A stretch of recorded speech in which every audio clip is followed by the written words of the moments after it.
quem é Deus? Como a gente pode sequer começar a entender a natureza dele?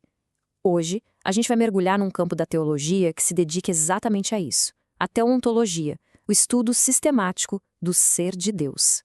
E a pergunta que fica é: como é que se estuda o ser de Deus? A abordagem teológica, veja bem, não parte de especulação humana, mas sim da tentativa de compreender o que o próprio Deus revelou sobre si mesmo. Bora ver como o estudo se organiza? Então, para a gente começar, vamos direto ao que interessa. O que exatamente é essa tal de teontologia?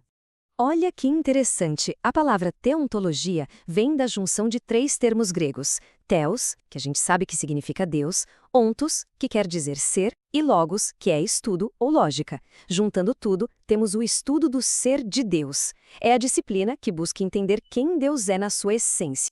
E aqui tem um ponto que, olha, é crucial. A fonte desse estudo.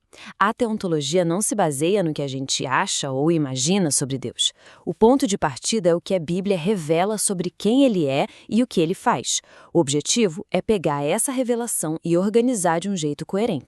Ok, mas antes de entrar nos detalhes sobre as características de Deus, a teontologia também dá uma olhada em alguns argumentos clássicos que filósofos e teólogos desenvolveram ao longo do tempo para discutir a existência de um Criador. O primeiro é o argumento cosmológico. Pensa assim, tudo no universo tem uma causa, certo?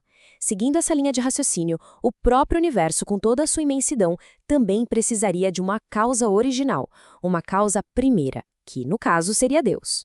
Depois, a gente tem o argumento teleológico. Esse foca na complexidade e na ordem que a gente vê no universo. A harmonia, as leis da física que são super precisas, o design que a gente percebe na natureza, tudo isso sugere um propósito, um plano inteligente, apontando para um arquiteto por trás da criação. Agora, o argumento ontológico é um pouco mais filosófico, mais abstrato. A lógica é mais ou menos assim. A gente consegue imaginar um ser perfeito, o maior ser que se pode conceber, certo? Só que um ser que existe apenas na nossa mente não seria tão perfeito quanto um que existe de verdade, na realidade. Logo, para ser realmente perfeito, esse ser precisa necessariamente existir. E por último, o argumento moral. Ele parte da observação de que em praticamente todas as culturas e épocas existe um senso comum do que é certo e errado. Essa noção de moralidade, segundo o argumento, não surgiu do nada. Ela aponta para a existência de uma fonte moral superior, um legislador divino. Beleza. Depois de passar por esses argumentos, a teontologia mergulha de cabeça nas características de Deus, que a gente chama de seus atributos. Para facilitar a nossa vida, os teólogos costumam separar esses atributos em dois grandes grupos.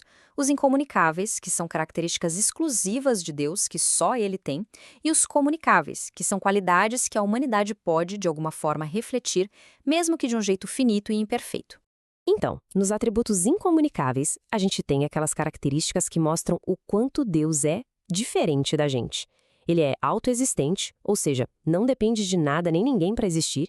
Ele é imutável, não muda jamais. E, claro, ele é infinito e tem os famosos omnis, onipresente, onipotente e onisciente. Coisas que transcendem totalmente as nossas limitações. Já os atributos comunicáveis são qualidades de Deus que a gente consegue entender melhor, porque de certa forma podemos espelhar coisas como sabedoria, amor, bondade, justiça, santidade. Claro, Deus possui tudo isso de forma infinita e perfeita, e a gente pode manifestar essas qualidades de forma finita e limitada.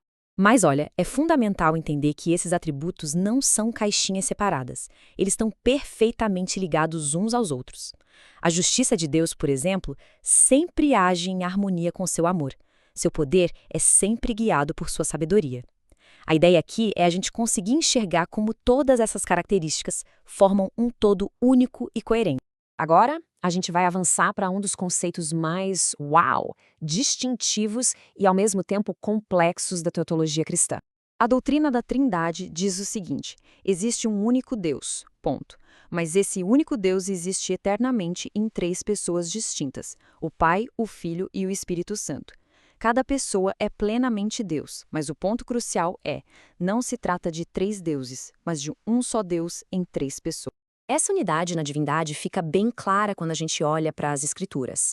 Atributos essenciais como eternidade, poder, onisciência, todos eles são aplicados igualmente ao Pai, ao Filho e ao Espírito Santo. Isso só reforça a ideia de que, embora sejam distintos, os três compartilham a mesmíssima e única essência divina. Mas no fim das contas, por que gastar tempo entendendo tudo isso? Qual é a importância prática de conceitos tão profundos? Olha, tem uma citação que resume isso perfeitamente. O jeito que alguém concebe Deus não é só um exercício intelectual, sabe? Isso molda toda a visão de mundo, a percepção do universo, do propósito da vida, da moralidade. Tudo isso está diretamente ligado à ideia que se tem sobre Deus. E isso nos deixa com uma pergunta para fechar, uma reflexão mesmo.